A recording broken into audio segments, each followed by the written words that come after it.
Sorry about that. Hello, everyone. Welcome to episode 2 of Scion of the Dark House. This is a Dungeons and Dragons D&D 5e podcast. It's also a Gothic Horror podcast, so I've made sure to check on the lines and veils of every player.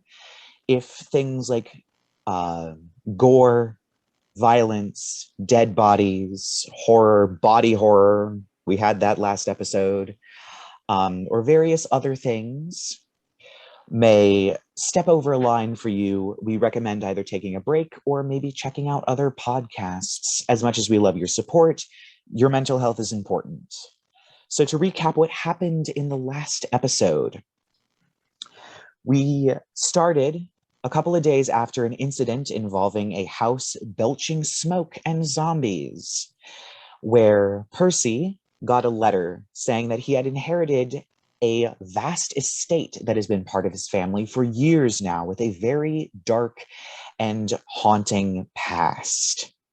The four of them then set off and managed to make it to the Maggoty Grave by the time a massive storm hit. Upon getting rooms, sitting down, having a nice meal, they found that the locals were experiencing something strange, the possibility of dead bodies rising up and creeping around in the night. No deaths have apparently occurred, but there's definitely some suspicious stuff going on. They decided to investigate after things wound down for the evening, and Arthur, using his primeval sense, sensed a lot of undead presences in the area, but particularly a grouping of undead presences hanging from a nearby tree, whereupon he took out his bow and fired at them. Battle ensued. Creepy things such as flying heads and half-dead skin alarmingly attacked the party, and they managed to repel it, but not before one of them wrapped itself around Arthur and began squeezing. They finally defeated it and had many more questions that were left unanswered, whereupon they went to bed, and that was the end of the episode. So in the morning, each of you wake up in your respective rooms in the Maggoty Grave. Would you all like to describe your characters, who you are, and what you are doing this morning? I'll go. Hi again, Yofi. I play Arthur Graybill, the half-elf ranger, hunter of the undead, accompanied by my beast companion, the panther, Jasmine. First thing that I do upon waking is check all the doors and windows, because I'm paranoid as hell, and safety first. And I'm Nino. I play Rerek Jomungandr, the gold Dragonborn wizard, and I would say I'm the first one to wake up. And first thing I do is look into the cat and see what is up with Jasmine. You're in the same room as the cat. Yeah, that's never stopped him before. So Arthur just wakes up and I'm right there with the cat. Unfortunately, that seems to be how things are going. Yes. Does Percy sleep in, or does Percy wake up early? I think Percy's probably gonna I'll let him sleep in a bit. He's had a hard go of it. We'll say he's a heavy sleeper. He has a little nap as a treat. Yeah, a little, yeah. So I'll let Lark wakes up first probably. Yeah. So Lark, he kind of wakes up, does some stretching, flutters his wings a couple times before he gets dressed, and he's kind of just like perched on, because Percy made him sleep in a cupboard. I was joking about the cupboard. Instead of being a cuddle puddle, Percy made him sleep in the cupboard. So he's kind of just waiting for signs of movement, and he's going to cast Minor Illusion above Percy's head in the shape of that floating skull, just to see if he can get a jump scare out of him when he wakes up. So he's just like idly like flicking his fingers around as some shadowy magic materializes the skull right above Percy's head. If you'd like, Percy, you can make just a wisdom saving throw. All right. With disadvantage, because I'm you've just groggy. woken up. Just woken up. So here we go. Thankfully, I am good at wisdom. So, okay, that's pretty good. I mean, you're a doctor. Wow. You have seen some pretty horrible shit.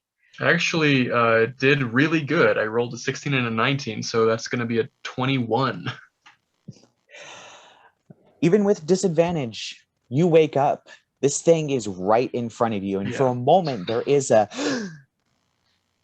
But you realize it is an illusion. You know your friend can do all kinds of little tricks, and you see right through it. I'm going to have it stick its tongue out at him when he doesn't scream. Hello, everybody. I am Colton. I am playing Percy, who is the human cleric of the Grave domain. Sad, sullen, poor Percy has had a hard go of it, and his little fairy friend is not making it any easier. So I kind of just wake up.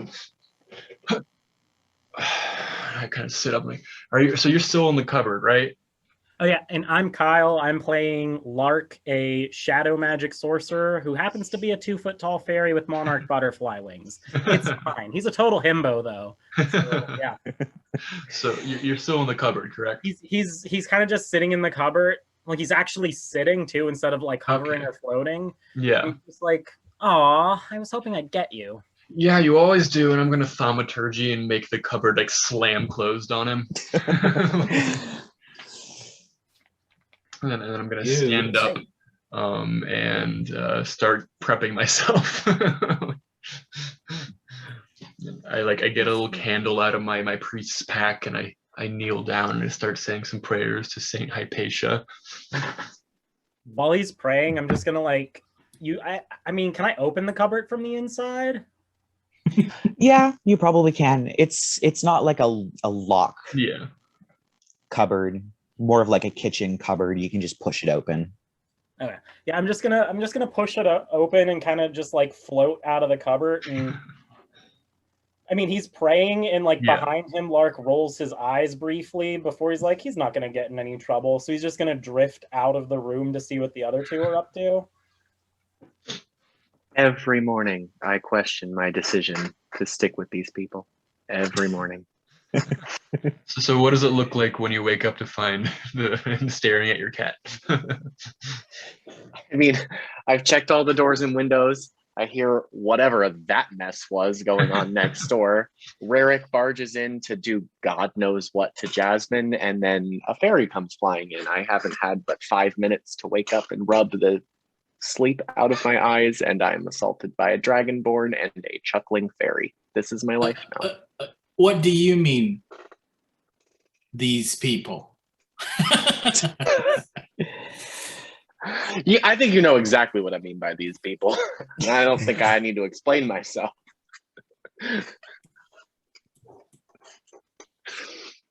Oh, dear, higher than a boggart's backside in the morning. Come on, Arthur. It's a new day. Have you met me? I'm literally always grumpy. One of these days we'll turn that frown upside down. Many have tried. I'm trying. You have succeeded.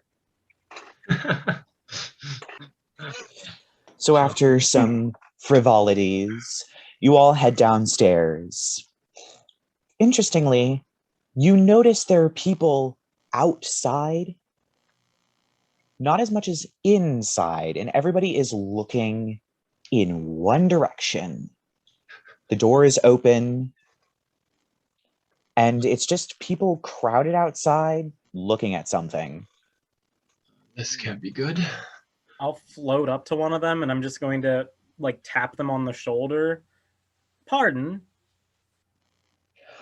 Oh. Can I help you? What's going on there, friend? Well, the stable boy's been killed. Oh dear. And you look over, and the boy from last night that had the short brown curly hair that gave you the soup is laying on the ground. It doesn't take much to notice the bruising, and it is in the shape of seemingly dozens on dozens of hands.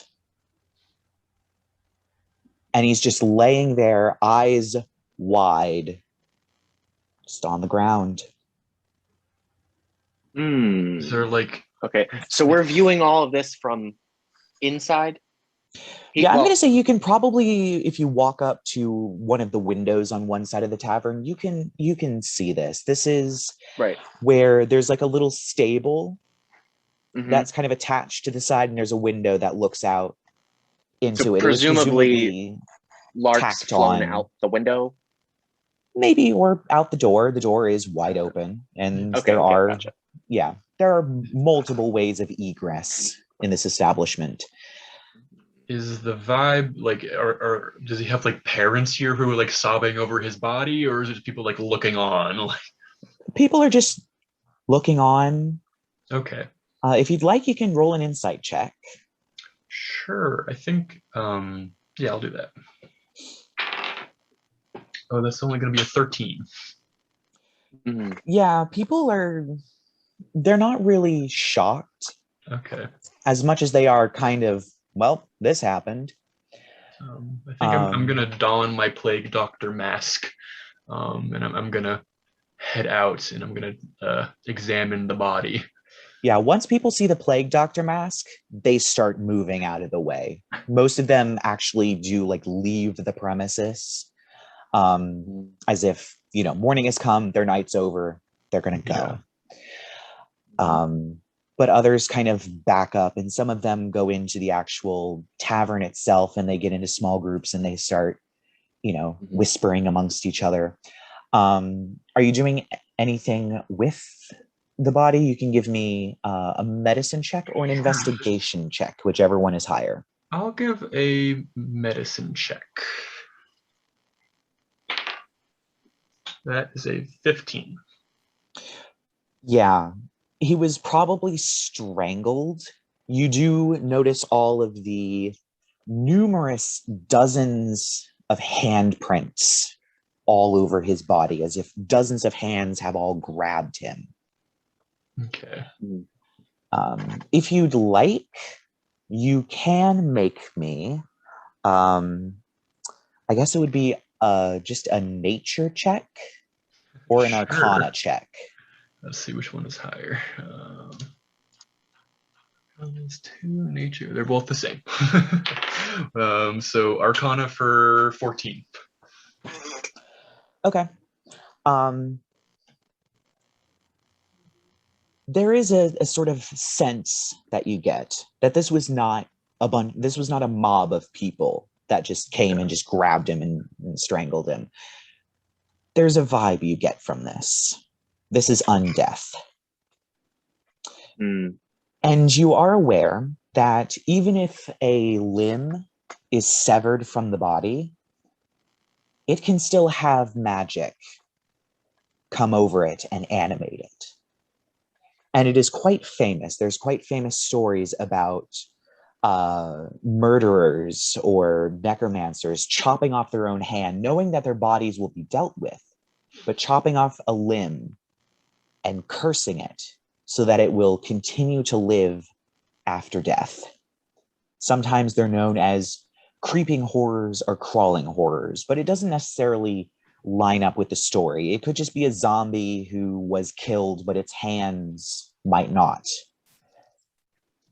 Just with the sheer amount of bruises, this was a small, almost horde of these things that just crawled up on him and strangled him. Okay. And then just left.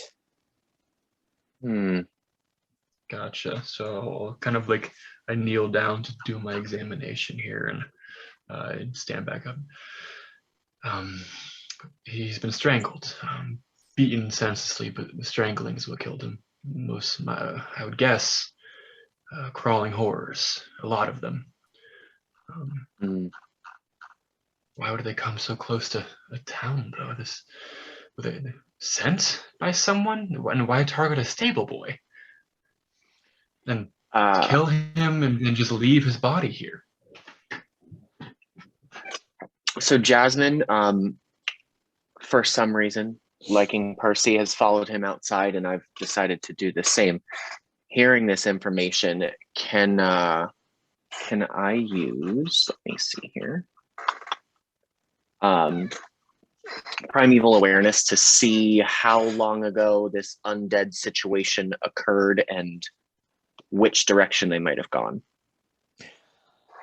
Sure. You do get, of course, the other presences. There's still a strong presence over near Weeping. There's still a strong presence seemingly from a windmill and then the periphery of just things around.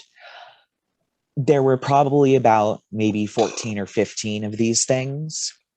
They came in one side, crawled up him, he dropped where he stood.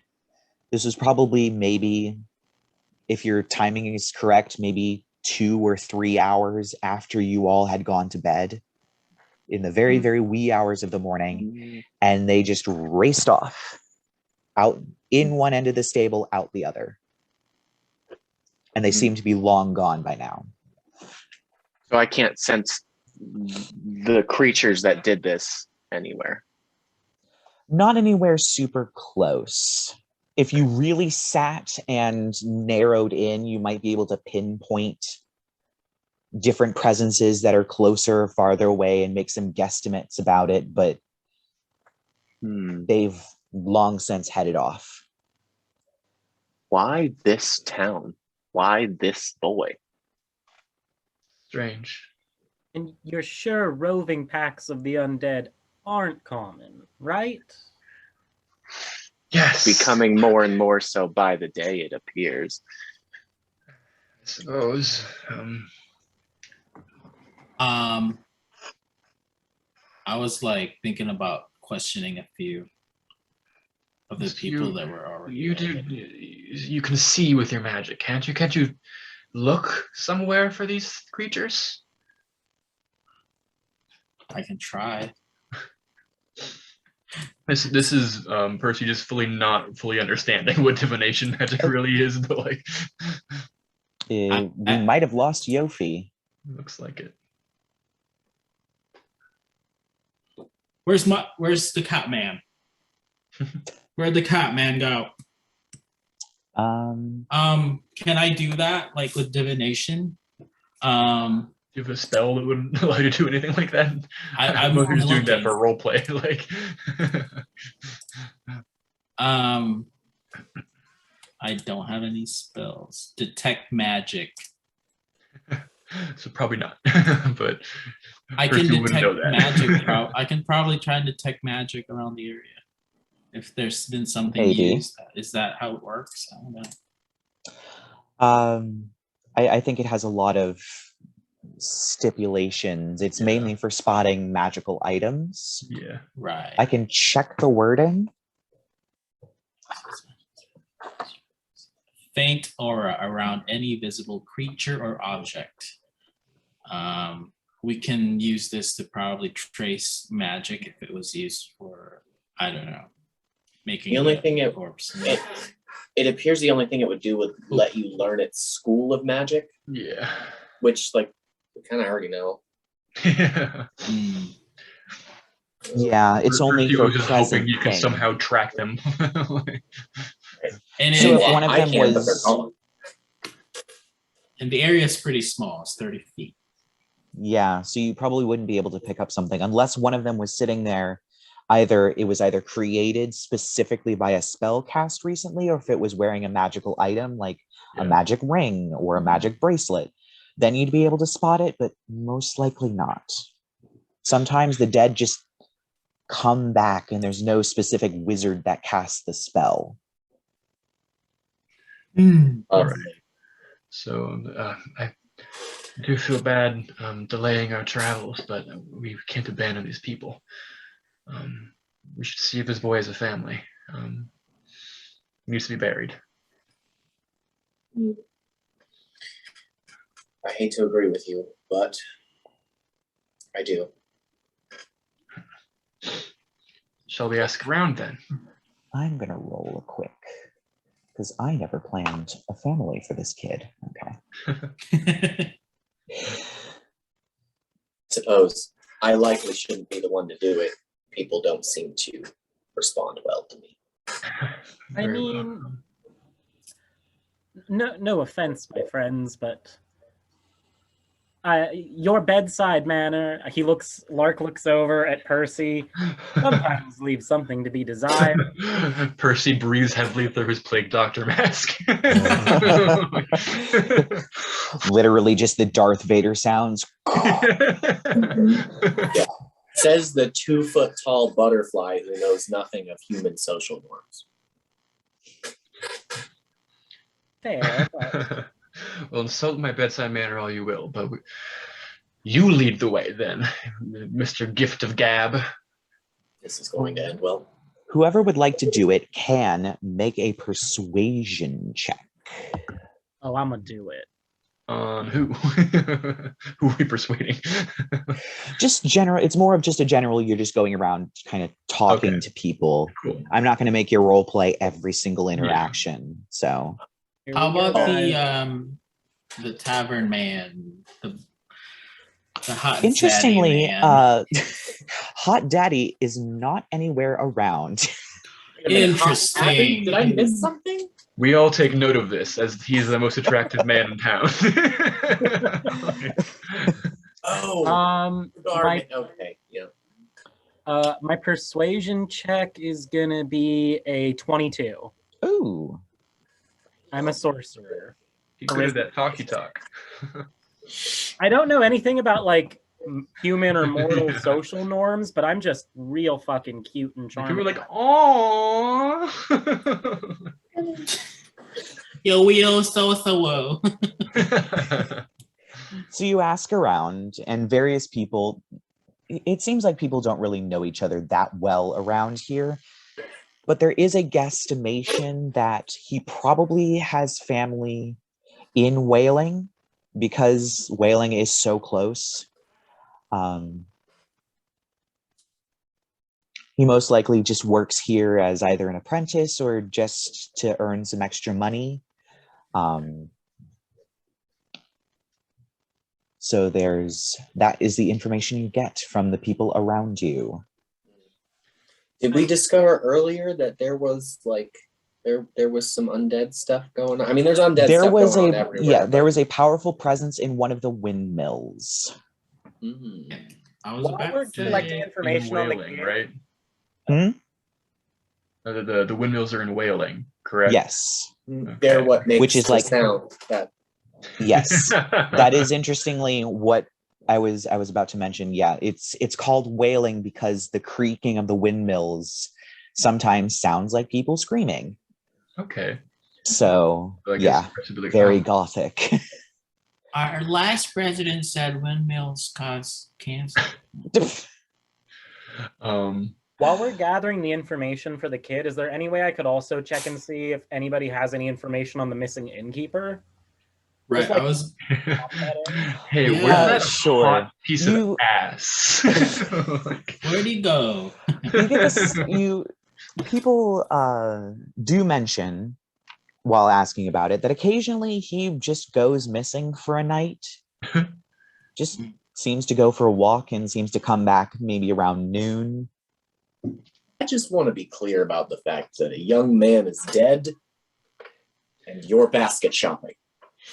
Just throwing that out. Nobody really knows what he does. I'll say that. No one knows what he does. They just know that he leaves and then comes back. Perhaps something to take note of, but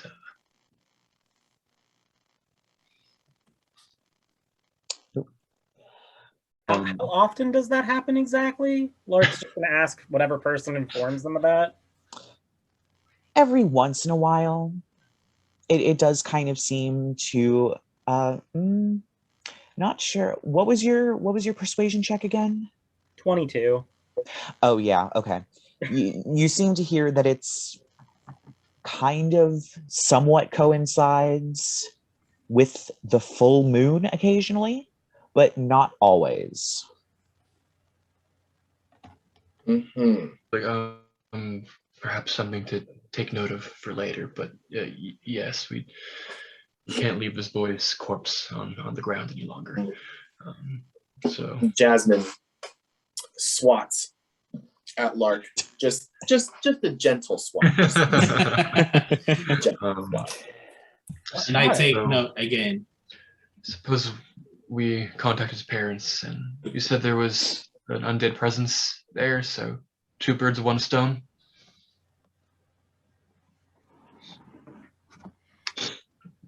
So yeah, we'll return to the poor boy's body, and I'll probably like kneel and like say a prayer over him, like Saint Hypatia, please like carry this boy to the next level. And I just kneel there for like probably an awkward. I think Percy is like kind of known to you guys for like praying for too long, and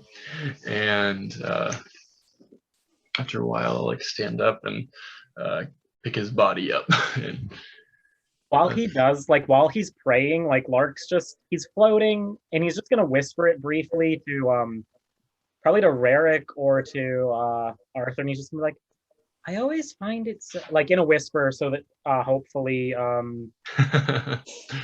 Percy doesn't hear. He's like, I always just find it so sad that your gods don't listen to you here. Well, I don't believe in any of the. I'm not a follower of any of the gods. So I'm like, I find that odd too. What was that? Nothing at all. Are you just gonna carry that, or should we perhaps find a cart? If you think that'd be better, I've carried a lot of bodies in my time, but I'll also say that Wailing is about a half-hour walk from here. Well, if we can make a perception or investigation check to see if there's any carts around, then I'll say, yeah, there is a cart. It's probably used for the tavern. That's fine. And there's probably a donkey or something around to kind of hook up to the cart to. Oh, okay, to pull it. Yeah, That to would be pull great. it. Jasmine doesn't do carts. Lark's just gonna tilt his head to the side while he floats, and he's just gonna ask, should you cover the body up, or is it just normal to transport corpses in the open air here? In the plague times, we would carry large amounts of bodies, but I suppose now we can ask for a blanket. So I'll go inside the tavern, and if there's just a tavern keeper somewhere nearby, I'm gonna come up to them and be like, I'll have my plague doctor mask on because it makes Percy feel like official. And he's like, excuse me, I would request to borrow your cart and donkey to take the poor boy's body to his family. And I guess the only person that would be working is just like a tavern girl, probably 18 or 19, with her blonde hair done up in like a Dutch crown. That's not what it's called. Swedish crown. That's what it's called. Yeah. And she's just like, I guess, I'm so sorry. Things have just gone. Just take it. I'll tell Oslo when he comes back. Thank you. I'll return it shortly. His name is Oslo. Yes. So I come back out, and we can be off. Yeah. So with the donkey and the cart, I'll probably say it's probably about a 10-minute ride to Wailing. You arrive. Also, can we retcon a little bit when we're in there? Can I ask the lady? Would you know the boy's name by chance? His name is Simon. Simon. Thank you. So you do get to Wailing in about a 10-minute ride. Perhaps Arthur is lagging behind a little bit as Jasmine isn't going in the cart. Yeah. And you guys are jogging behind it as it pulls into town, And I'm and then he is running up. That sounds about right. The town is, it doesn't seem like much of a town. The buildings are very spread out. You get the sense that everybody kind of works on a wheat field or mans a windmill or something of that nature. You do get some interested parties that kind of look your way as you come into town, but everybody's carrying, farming implements, leading maybe goats or geese around. But the houses are pretty spread out. So like, we arrive, and I think Percy's probably the one like managing and driving the cart, and so he's like calmly with like, so you understand, Lark, you can't just ask someone why the vibe is weird in here. That's rude. And then you guys like jog to catch up. And then we need to find Simon's family. Or would you rather investigate the windmill first? I don't think myself nor a giant black cat are going to be helpful at consoling grieving parents. So perhaps I'll just go investigate that windmill. Very well. Do try to not barge in alone. We'll come find you shortly. Yeah. Just flipping to things. Okay. So I'm assuming you might use your primeval awareness again to kind of see what's up. Yeah. The windmill, it is at the other end of town, but it's not that far of a walk, probably a 2-minute jog to the other side of town. Mm-hmm. It is right near a house. There's the house, then there's the windmill with a fence around it, and then beyond it is just wheat fields until you can see other silhouettes of windmills in the background. There seems to be nobody outside, and the door to the windmill is closed, but this is where the presence is coming from. I'm assuming you are also going to find the family. Yeah. And as you're kind of driving the cart and you get close to the windmill, you see Arthur kind of standing outside the windmill looking up at it. Suddenly, just out of nowhere, as you get the cart close, there's a scream. But it is unearthly. You do not recognize this as any kind of human or animal scream. It's chilling. Lark, you would probably get the sense that probably Lark and Percy would get the sense that this is something that is caught between the realms of the living and the realms of the dead. And that's when the door opens and you see kind of a relatively old man kind of hobble out, looking around wildly. What's going on? What's going on? That's the 5th time that's happened. Hello? I think you're probably the closest, Arthur. Great, I get to deal with this. This has happened before? Yes, it started a couple of days ago, maybe about a week. We haven't been able to use the windmill. Every time we try and go inside, just loud screaming. Luckily, we haven't had to use the windmill just yet, but we're worried when the harvest comes to an end, if this thing is still here, whatever it is, we might not be able to do our fair share for Wailing. What's going on? I guess at this point we can probably have approached. Yeah, and he sees the cart, and that you guys are kind of probably looking at each other. And you see a woman also come to the door and kind of lean out. She has dusty handprints all over her apron. And she's just looking out, looking between everyone. And then I just go, a child named Simon is dead. Rerek. Wow. I am you just hear saying. both of them kind of look very disturbed, and the woman goes, "Oh, Simon. Oh no, that's terrible. I think his family lives across from us," and she points to another house that's kind of catty-cornered. Okay. Um, Can I insight check her to see if she's like genuine or if she's just putting on an act? sure. Okay, insight is +2.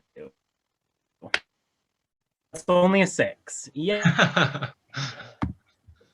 You get the sense that she's being genuine. It's kind of a bit of a detached genuine, kind of like when you look at maybe obituaries in a newspaper and you kind of get this, oh, that's sad. It's a genuine sadness, but there's a distance. That's kind of what you get. And can we have Arthur and Jasmine kind of double up? Primeval awareness, keen smell. What exactly is inside that windmill? Like, what up? There is definitely, with the primeval awareness, there is a powerful sense from that windmill. Strange thing is, you don't smell anything like a body or death or anything like that, which is really strange. If you'd like, you can just make a general intelligence check. You know about the undead, but... Oh, okay, hang on. So the DC is going to be lower, but... I do have a thing. You could make a nature check, I'll say that. Okay, that might be better. Let me see what my... yeah. I have a +2 on intelligence checks to recall information about undead. But so you get to use that. Okay, cool. All right. Well, then we'll do that. Nope. That's right. Okay. Oh, well, that's nice. 20. Oh. Yeah, with that scream and the fact that you aren't smelling like a rotting body or blood or, you know, something like that, there are definitely a lot of undead that are incorporeal. A banshee is one of them, and they do tend to scream a lot, especially around places where massive amounts of death are happening or about to happen. Okay, so it's at this point where Arthur's got a pretty difficult decision to make, because obviously lots of undead nearby. So like my bow finger is getting pretty twitchy, but also like dead child. So I will let you make up your mind on that, but you do know that this is definitely a banshee, and it is definitely moved into the windmill. Okay. Can I share this information with the group? Yes. Yep. So, yeah. So, that is not a good sign. Banshees tend to be omens. Sir and ma'am, can we ask that you stay out of your windmill for the time being? The four of us can try to deal with this. And they both kind of like, yes. Oh, yes, certainly. Definitely after hearing the banshee and the explanation of it, they are bad omens, you definitely see the old man reacts but the woman kind of like definitely clutches her chest for a moment. But they both agree. Lark's gonna just kind of like look over them, and he's just gonna be like, just an idea. Would you two possibly watch our cart for us if we went in there? Oh, yes. Yes, certainly. Is this the body of Simon? Yes, it is under the blanket. Yes, well, I've just baked a bunch of bread. If you'd like, I can break the news to the family. The body will be close by. If you take care of what's in the windmill, then That'll, I appreciate your kindness. of course, anything. You can And let she the kind of- family know that we will be doing our best to make sure their son's death does not go unavenged. Of course, I'm gonna go get the bread. And she runs inside. And if you look through the window, you do see her like getting a basket out, getting some like cloth out, and she is picking up bread and beginning to put Yeah. it in the basket. And I guess I'll turn to the man and say, now that you know this has been a banshee, do you think you could have any insights, areas of activity within the windmill, or things you could point to for us? Well, the bottom floor is for wheat storage from when it's going to be ground up by the millstone. The second floor is the millstone. And the third floor is the room where all the gears are. It's probably in the first floor, the second floor. And then he kind of like awkwardly like backs up because he's like, you're going in the windmill. I know you're going in the windmill. And he kind of backs up back into the house. And he just goes, Margaret, give me a second, I'll help you. And he kind of like very obviously is like, I'm avoiding this situation and just books it into the house. Very well then. Does Lark know anything about banshees? I'm wondering. I'm going to say yes, because they originated from the Feywild as being elvish spirits that kind of got trapped between the realms of life and death by passions, whether it's anger or sadness or rage or other things, kind of trapped them. So banshees exist in the Feywild. They don't like sunlight, and they tend to stay around dark places where there has been death or there will be death. So they are both omens and almost markers of where there has been massive amounts of death. Gotcha. So Lark's just gonna be like, we could talk to her actually. Are you kidding? Was that an honest suggestion, or are you finally getting a handle on sarcasm? Banshees aren't. I may not have as much experience with the crawling undead as the two of you, but banshees are sylvan and elvish spirits. A little bit of home, but I have to admit I've never attempted diplomacy with the undead before. I can't say I favor the idea. For once, I'm in agreement. I am interested in what it will be doing. I mean, I'm just saying we could ask her what brought her here before you shoot her full of arrows. You got 10 minutes, and then I fire. Lark,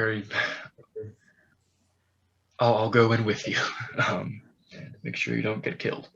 But if you want to do the talking, it's the first time for everything. 10 minutes. I mean, be at the ready.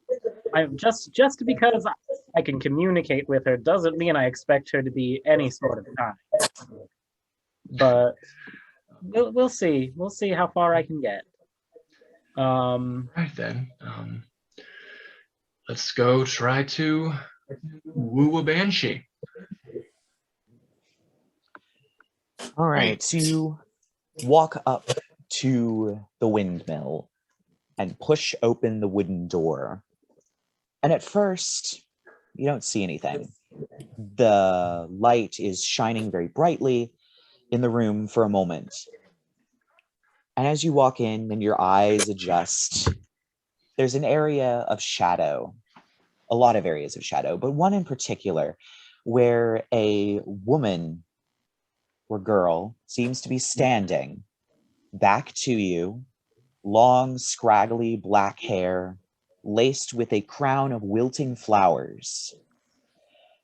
A tattered, lacy dress, her limbs pale, covered in dirt, and she stands there, facing away from you. I'm gonna call over to her, in Elvish specifically.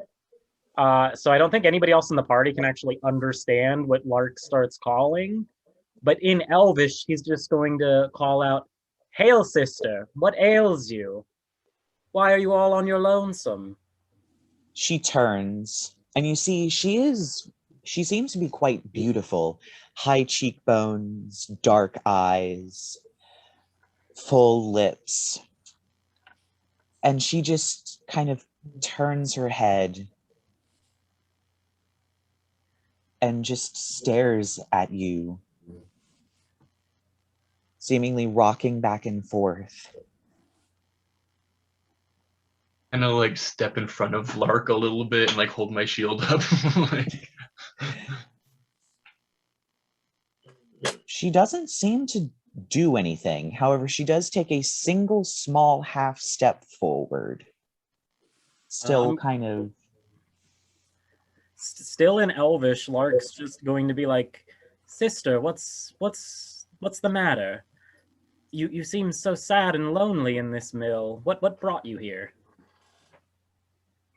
Many things, she says back in Elvish. What things brought you here?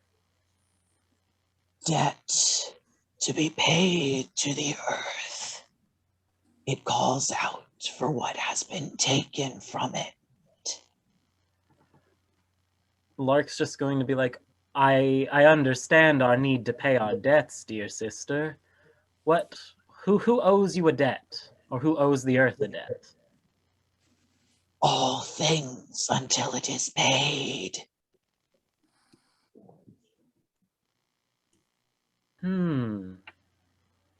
All things here? In the village? Yes. Here. They must pay. Ask them if it's something about the family that owns the manor. What is she saying, Lark? In common, he's just gonna kind of whisper over to Percy. He's just gonna be like, "She's here because someone owes the earth a debt." And back in Elvish, she's just going to be like, "Sister, if the village owes the earth a debt, why are you trying to enforce? Are you trying to collect the debt for the earth?" Many, along with me, have come, and they will keep coming until it is paid. Back in common, he's translating and he's just telling Percy, and maybe even, I guess, if Arthur and Rerek can listen from outside, he's kind of just calling out that she told him that many are coming to collect this debt that people owe to the earth. And he's just calling back in Elvish, and he goes, Dear sister, don't you want to sleep a little? You look like you need your rest." I will sleep when the debt is paid. It must be paid. "Oh, no one's arguing that, dear sister. What is the nature of the debt exactly? The people owe it to the earth. I'm new here. I haven't been in the mortal plane for long." 5 minutes, Lark. Flesh, blood, bone, tears. These are the payments that must be made. Well, I mean, that sounds like a recipe for a hag pie for sure. But, dear sister, who accrued the debt on account of these people in the first place? I do not know. I just must collect. Are you prepared to pay? "Oh, darling sister, I'm not a mortal. Why should I pay their debts for them?" All must pay. He's calling out in common. I think I've got what I can get out of her. Someone please kill this thing. I'm going to. I guess if Arthur wants to barge in, he's probably more quick on the draw. Been waiting this whole time. All right. So I guess everyone should roll initiative as you also see this creature, at least Percy and Lark see her begin to take in a deep breath. And you all know probably what's going to happen next. Great. So everyone gets to roll initiative. Have we made it to the windmill before we're rolling, or are we still outside? You're outside, but you're probably like 5 to 10 feet away from the door. So I'll say Lark and Percy are inside the windmill. The windmill isn't that big. It's probably a 30-foot diameter windmill. So this thing is pretty close to you. Okay. And the rest of you are probably 5-10 feet, give or take, outside of the windmill's door. Got it. Okay. Okay. Where'd my initiative go? Oh, here we go. I got an 8 for my initiative. 8 for Lark? Yeah, even though he's the one who warns everybody he's getting ready to attack, he's just like, I'm cash, it's cool. Percy got an 18. All right. I also got an 18. Oh, so who has the higher dex? Definitely Arthur. All right. So at that rate, I'm going to put Arthur at a 19 just for ease of my notes. And Rerek, what did you get for initiative? 15. 15. Okay. Actually, what is your dex? Because reasons. Hold on. 14. Awkward. Because reasons. You're going first. So, Me? well, you're going before the thing. Before reasons. Before the reasons. Yes. So I'm moving initiative around. So we have Arthur, Percy, Rerek, the Banshee, and then Lark. So we will start at the top with Arthur. Okay. Continuing to bring up the rear. Oh, goodness. Okay. Wow.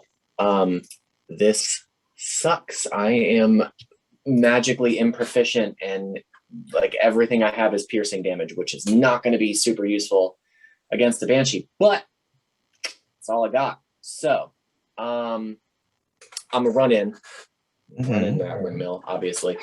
Sorry, I realized you can't see my face. And then we are going to Banshee's the only enemy in sight, yes? Yes. All right. Well, and I will say you did not detect any other undead in the nearby vicinity or in the windmill. Cool. Well, since my piercing strikes are not going to do very well, I'm gonna Hunter's Mark. Mm-hmm. So that's your bonus action. Yep. And then I guess just gonna. You know what? Actually, like, my move speed is 30. Can I get close enough to actually hit it with the swords? Nope, I lied. No. I lied. Never mind. Fuck it. I'm gonna fire the bow. Okay. Yep. You certainly can. Yeah, because I realized I used my bonus action for the Hunter's Mark, so I'm not gonna offhand. And you wouldn't have been able to make it to her anyway, because your movement speed is 30 feet. It's 5 feet to move through friendly people, at least the way that I'm ruling it. Yeah. The windmill is 30 feet in diameter, and she's on the back wall. So you would have moved into the windmill, but you wouldn't have been close enough to actually hit her. All right. So, well, that was awful. Thank God I have advantage. Okay. Let me see here. I gotta double check my sheet.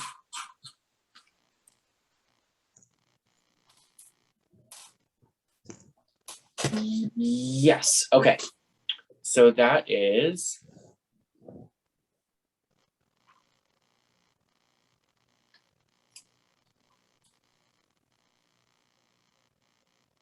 nope. 24. Oh yeah, that hits. Okay. And then, so just a quick heads up, I'm gonna roll twice. Since she hasn't acted yet, I have advanced attack rolls on my first turn. So we're gonna do. Yeah, so make sure you roll again in case you get a crit. Okay. That's no, I did roll that twice. Oh, I okay. did. Yeah. I also rolled damage twice. Oh. Yeah. Okay. We don't 11. Okay, that is 11 for the longbow, and then I just have to roll d6 for Hunter's Mark. Mm-hmm. Where are my dice?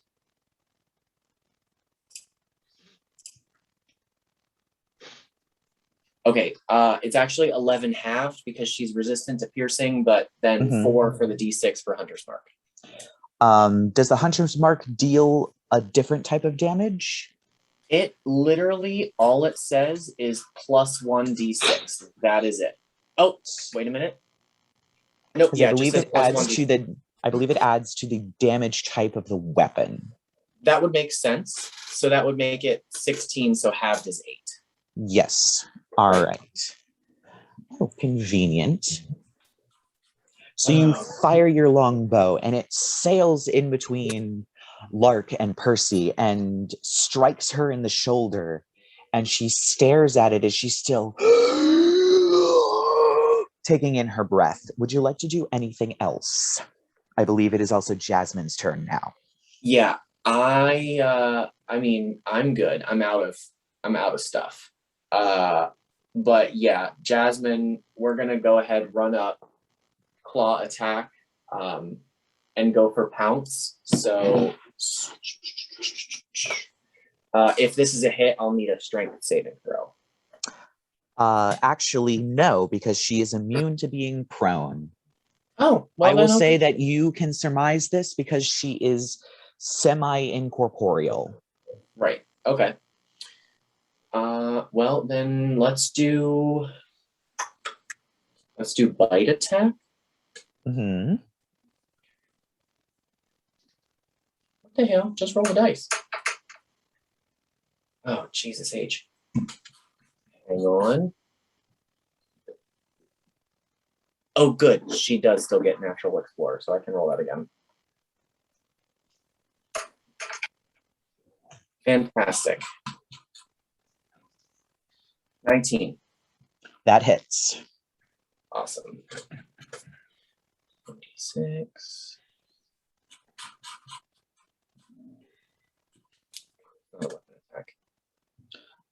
Percy is up on deck. Just run that out there. 7 halved. Okay, that's already halved or 7 halved? No, 7 and then halved. I don't know which way you're going, up or down with it.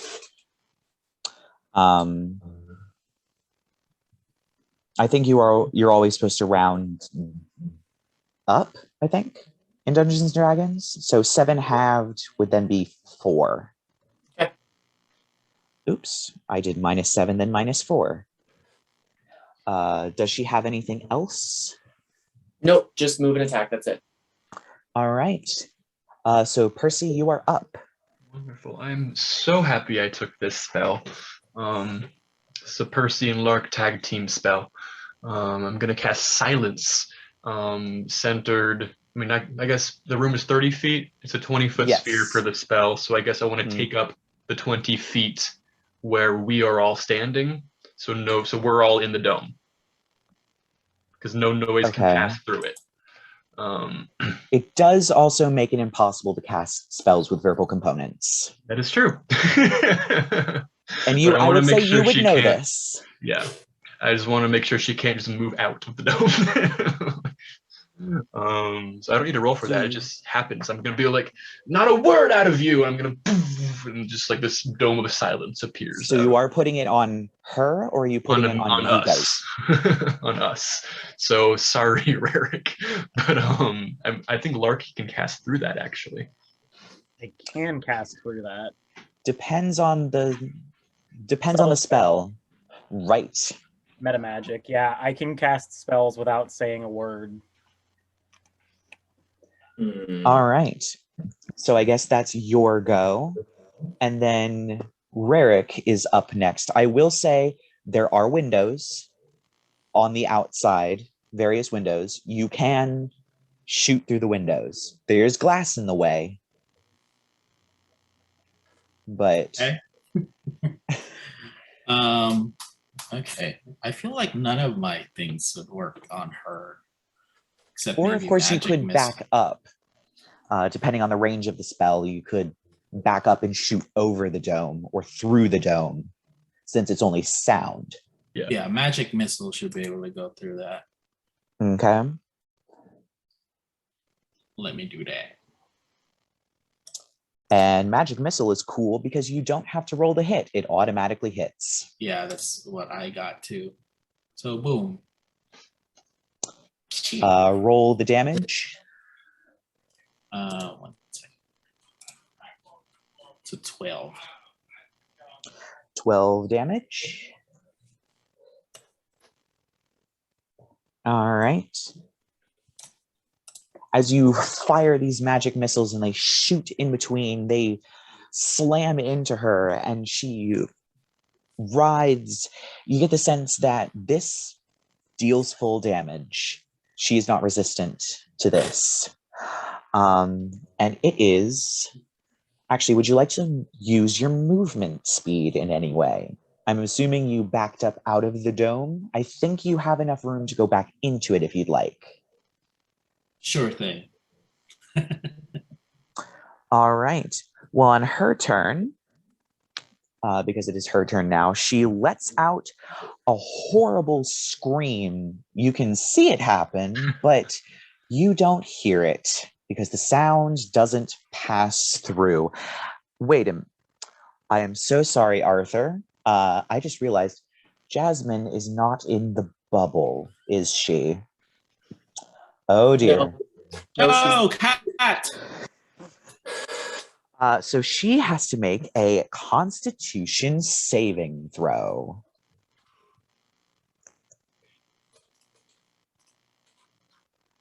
Let me find her stat block. Mm-hmm. Oh my god. This is not good. Oh dear. Poor cat. What? No, I just want that.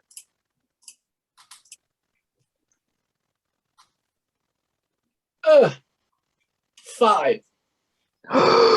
Oh dear. You watch as this scream seems to emanate. And you watch Jasmine's muscles tense up. And she collapses to the floor. Jazz! Oh dear. I'm so sorry. Okay.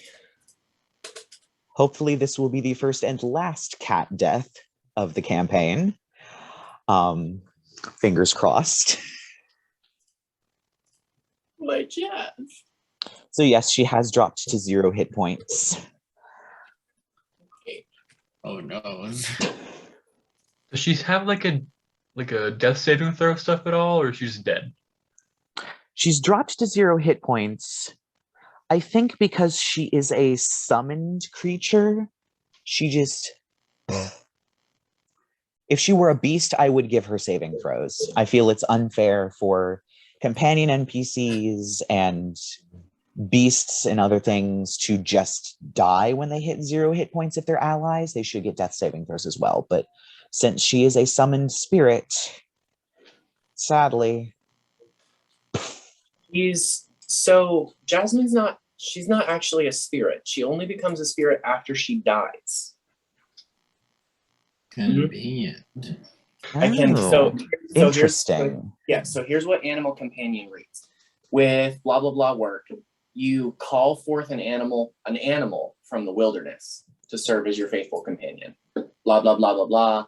If your companion dies, the magical bond you share allows you to return it to life. Blah blah blah. You call forth your companion's spirit. So she's only and then create a new body. So she does have a physical body. Then I will give her saving throws.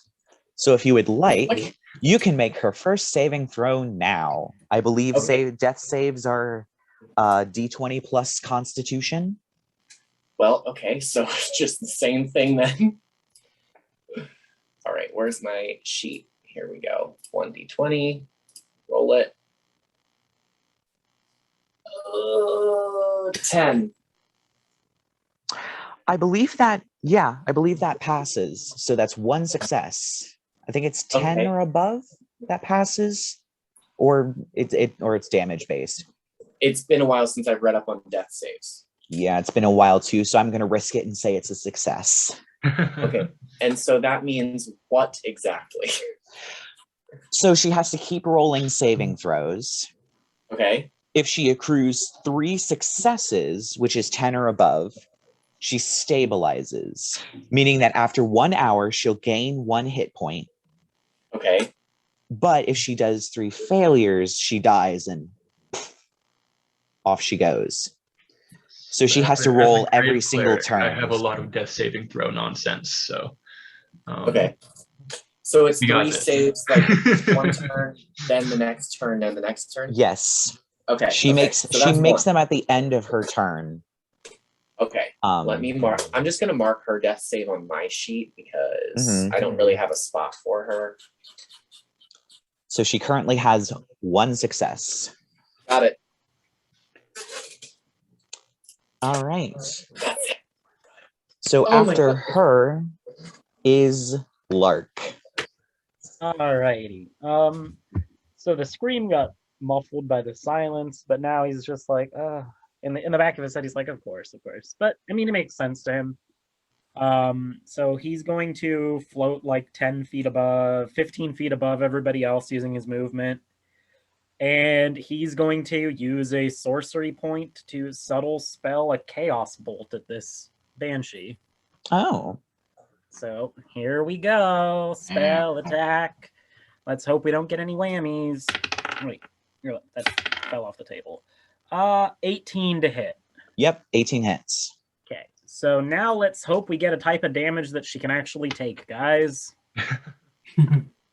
Because Chaos Bolt is dumb, but fun, but dumb. Yeah. 2 and an 8. So let's see what those correlate to on the chart. Isn't it the D8? You roll a D8 and then 2 dice. You roll 2 D8 and then a D6. So the D8, you pick one of the 2 to pick which kind of damage you're going to do. I got an 8 and a 2, which correlate to cold and thunder. And I know thunder doesn't work. She's in the silence, right? No, I think she's outside of the silence. We are in the silence. She's outside. Okay. I did that because I didn't want her to just walk outside of the silence and attack us. So I'm just wondering, can the orb pass through and still be... Yofi, you're muted. So coming from the undead expert here, she is immune to cold and resistant to thunder. Oh. Okay, I mean, if the thunder part will at least work on her while she's outside of the sphere, I guess I'll use the thunder half of it. She will be resistant.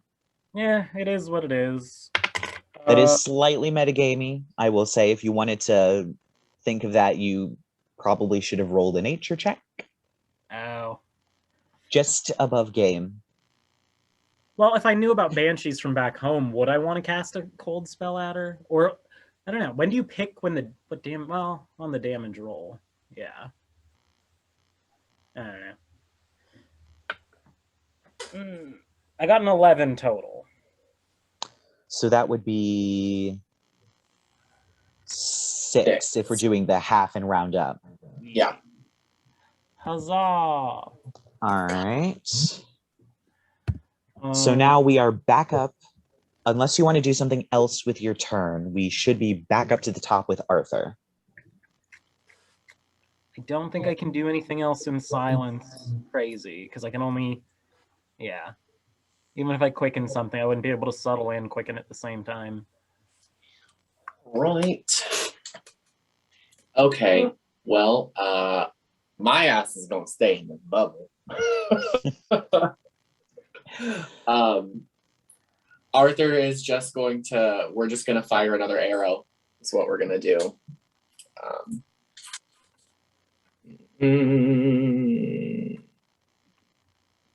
Yeah. Okay. So this one doesn't have advantage now. So. Crit! Woo! All right, so the special rules apply where you deal the maximum amount of damage that you can with the dice, and that's the first part. Then you roll the dice and add that to the damage you've already done, because we're doing brutal crits.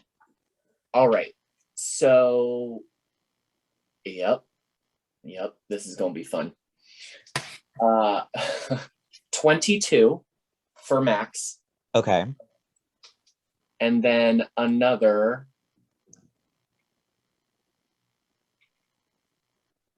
9 for roll. So that would be 31. Yes. Divided by 2 because she's resistant to piercing. Non-magical piercing. Yep.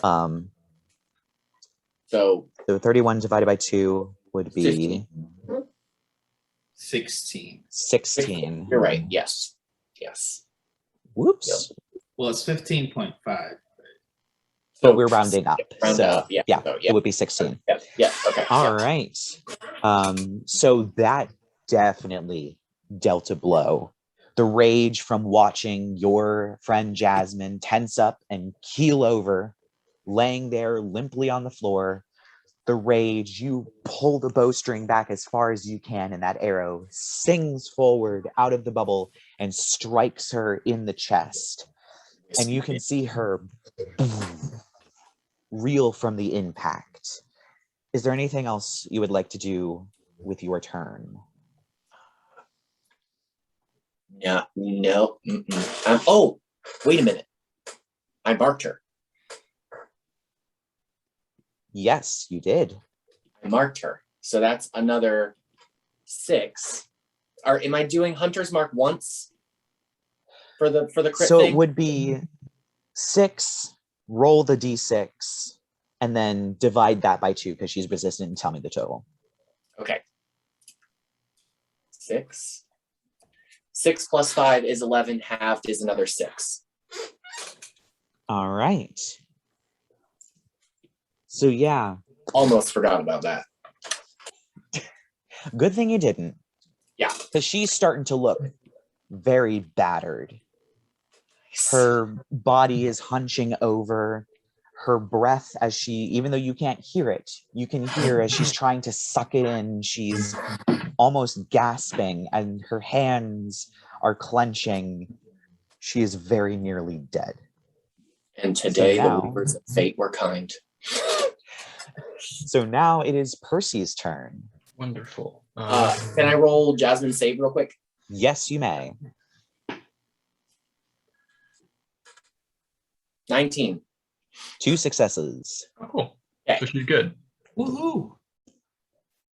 That removes my need to cast Spare the Dying on her.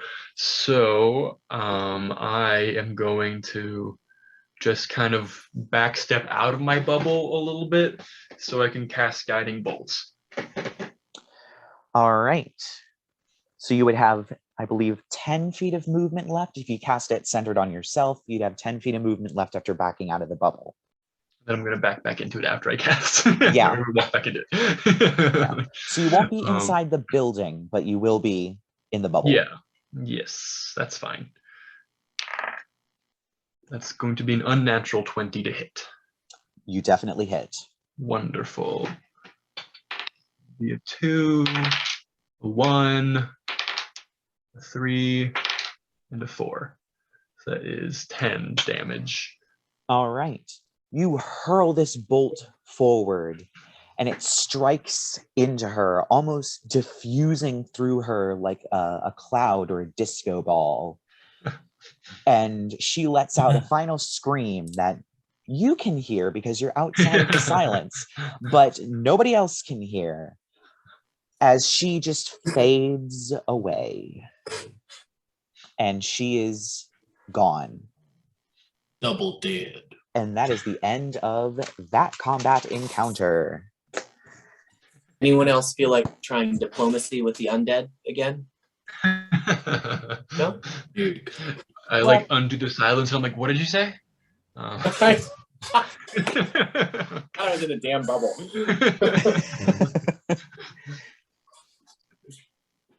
Well, that's one problem taken care of, I guess, but still remains the mystery of the crawling horrors. I mean, Lark's just, he kind of floats back down and he goes, we may have part of an answer at least. When I spoke to her, she kept going on and on about a debt to be paid to the earth.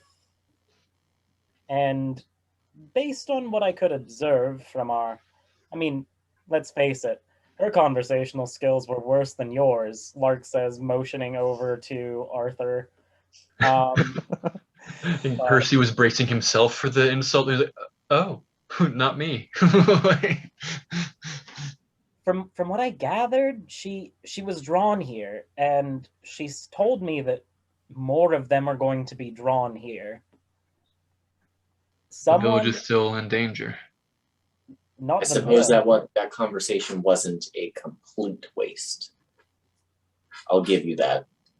Someone took a debt from the earth, and the villagers need to pay it back.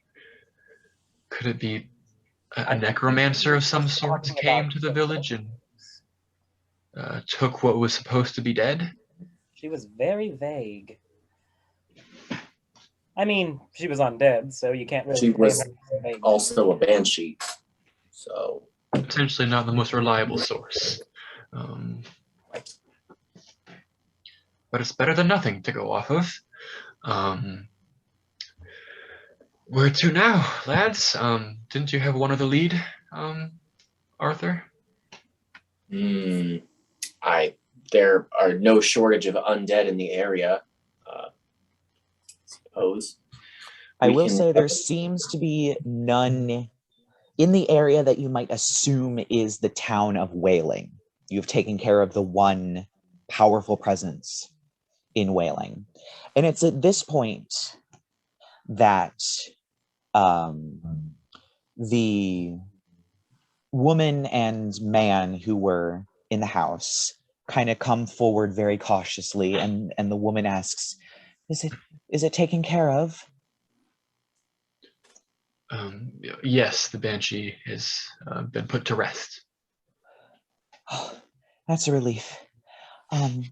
I've told the family, and they are grieving. If you would like, if I'm sure you have places to go, but I do have a favor to ask you. And she holds up another basket. It's a different basket. Would you be able to take this to a family? I'd like to stay with these grieving people. They need someone, and we'll have a gravedigger put his body in the local graveyard. But could you take this to someone? They're in Nashing. They go by the name of Charles and Saluna Staker. Their daughter was sick for quite some time and recently got better. And I'd like to send them some bread and cupcakes for her.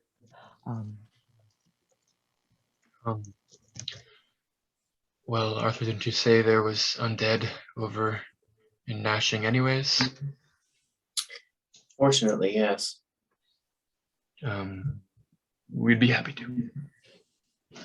Oh, wonderful. That's wonderful. Here you go. Please be careful traveling. Thank you so much. You And stay safe. the old man tips his hat and he says, I'll be off. I'll be getting the grave digger. Don't worry. He'll be in the ground by sunset. Thank you. We will make sure this gets to its destination safely. You're so kind. They need Lark's help. just kind of looking at Percy, and he goes, I suppose I'll simply collect this debt later. And Percy just like rolls his eyes and hands Lark the basket and like drops it really before he can like get a good handle on it. So Nashing is maybe about at this point an hour's walk away, I would say.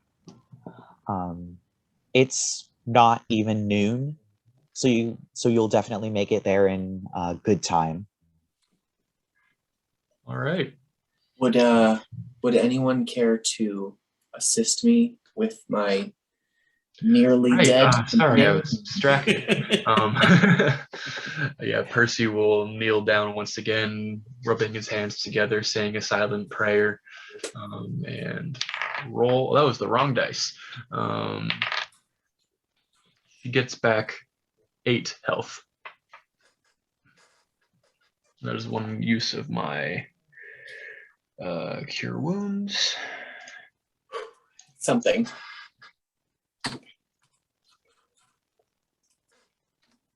Is that like can I make an assessment and see if that's like good enough, or I should like keep going? Above. I mean, if you'd like, you got- can make a medicine check. Sure. That is a 17. You can say how hurt Jasmine still is. That recovered about a third of her HP. Oh, well, in that case, I'll get out my healer's kits and I'm going to use my healer feat to do some more healing for her, which is 1d6 plus 4. So she gets back another 8 health. A question. Mm-hmm. So, if she died and turned into a spirit, is like what changes, like in terms of like? So she, as a spirit, she can't do anything. Like she's not like a spirit like undead type, like the banshee was. Like it's just kind of like spirit in a conceptual sense until I like spend the resources to cast the spell that brings her physical body back. Yeah. Okay. Which takes 8 hours and like a bunch of food and stuff. Yeah, it takes a lot of stuff. Rerek takes note. Interesting. So if you are heading to Nashing, it goes uneventfully. You make it there quite easily. It is a change of scenery. It is not just endless wheat fields anymore. It is pig pens and cattle fields, rolling hills, copses of trees. And the town itself is a lot closer. And it seems that this place is a lot livelier than Wailing. There seem to be a lot of people grouped around, staring at one particular house, the door of which has been covered in blood, and it seems to be parts of goats have been strung up over the door, and a man and a woman seem to be frantically scrubbing as people just watch.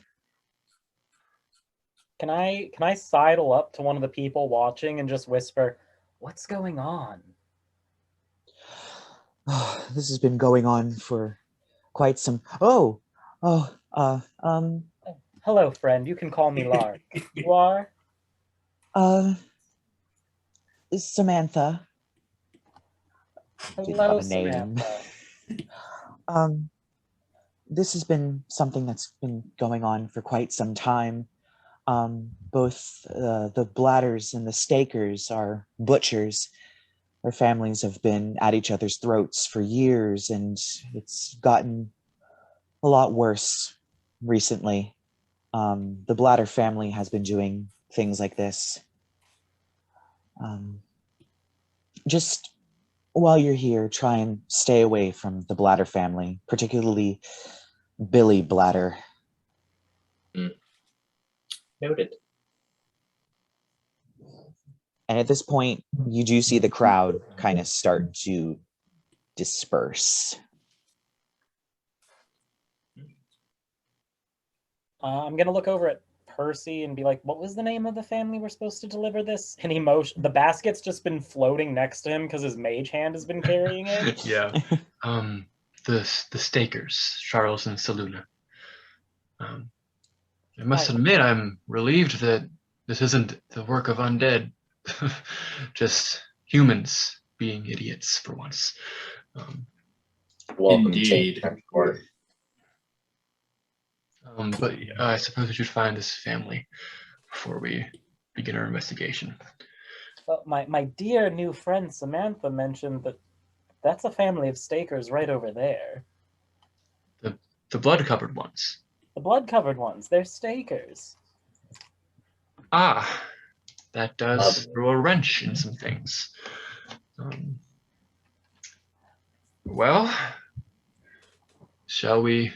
Let's go. Follow the large dragon man, I suppose. Dragon man has spoken. So, Rerek, you go up first. What do you say to these people? Simon is dead. Oh my god.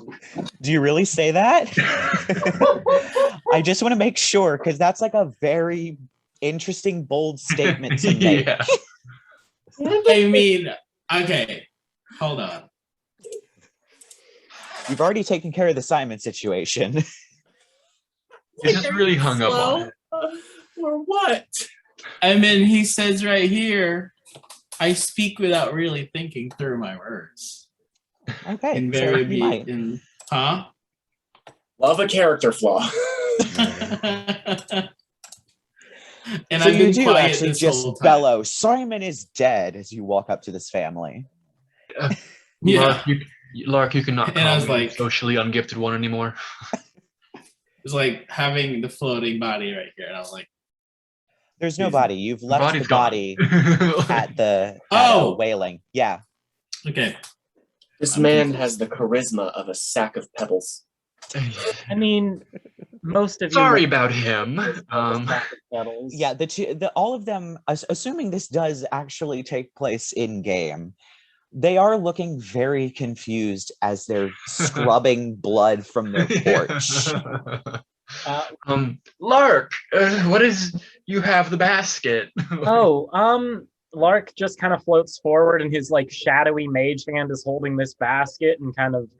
Oh, see, I thought that was the body that was you were holding. Nope, it's a basket of like, cupcakes and bread. One of your neighbors over in Wailing sends this your way. What was her name? They heard your daughter made a recovery. Peter and Margaret. Oh, wonderful. I'm sorry. Lark immediately like drifts backwards when she starts coughing. Are you all right, ma'am? Yes, I'm sorry. It's all right. It's nothing to be afraid of. Can I make you'd an like, insight check? You can make a medicine check. That's good. Actually. That's a 17. No. This you did roll pretty high, so this is an interesting case. She is an elf. Saluna is an elf. And you see in her eyes there is a sort of half moon highlight in both pupils, as well as her skin is kind of paling a little bit, and the coughing You get the sense that she has a very specific type of disease called consuming twilight. It's a blood disease that elves get. It starts with it has respiratory issues attached to it. In later stages, they will start coughing up blood. It causes fatigue. It causes just an array of symptoms, and you are seeing a lot of these symptoms. Okay. You also know that it is a bit of a crapshoot. Some elves get it when they're kids and just get all the symptoms at once and die. Others live longer, the symptoms begin to pile up, and then they die at a relatively young age or middle age or even early old age from complications like coughing up blood and not being able to move. Others live long, happy lives without having very many symptoms and may start getting a few of some of the early symptoms very late in life and die happily without any issue. She seems to be part of the middle category. She's starting to get these sort of symptoms. And do I know anything about treatment for this at all? There isn't a lot of treatment. Okay. Make a perception check. Oh, no, nature check. I rolled 21.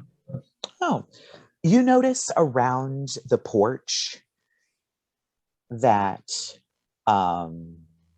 there's actually witch hazel growing. And you would know, being someone who's part of the Healers Guild, that certain oils from witch hazel can be used for pain as well as rashes. She's probably ingesting it for some kind of pain. Okay. So me bringing the consuming twilight to her attention probably is not any new news for her. No, it is not.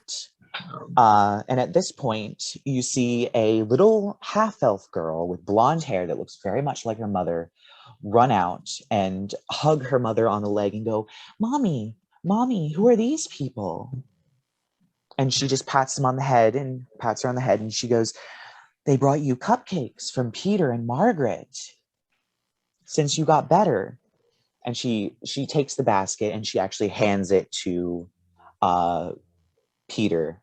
And if you'd like, you can make another medicine check if you'd like. The DC is significantly lower, so I don't think you'll whiff it, but just in case. Yeah, 21. Okay.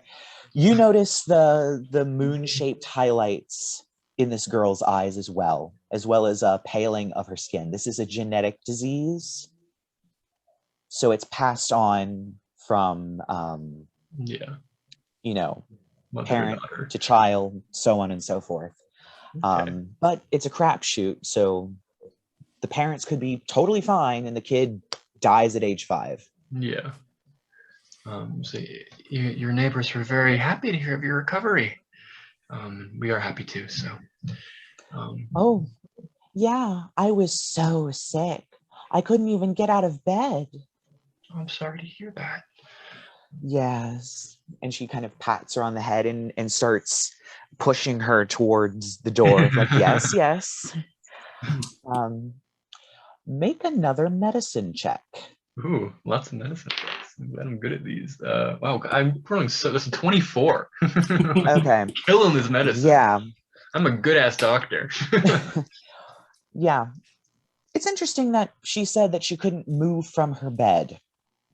Okay. Because this kind of stuff happens to elves that have consuming twilight. It's not curable. Once you hit that stage, so if you got to that stage, it should have been. You should have been dead. Okay. So her jumping up around, running around, especially after admitting that she had been in bed. So if she had been laying in bed, couldn't even get out of bed, she was probably coughing up blood, probably had a lot of trouble breathing. She should have been dead. Everything about this disease that you know, she should have been dead. She's not dead. She looks like she's almost totally recovered from it, strangely. She still shows symptoms, the pale skin, the kind of, her hair looks a little disheveled, probably like she was laying in bed for a long time. this shouldn't be possible. Whatever's happening, there's something happening. Okay. And I think that would be an amazing point on that revelation to end the second episode of Scion of the Dark Awesome. House. All Woo. right. So we'll see you next week.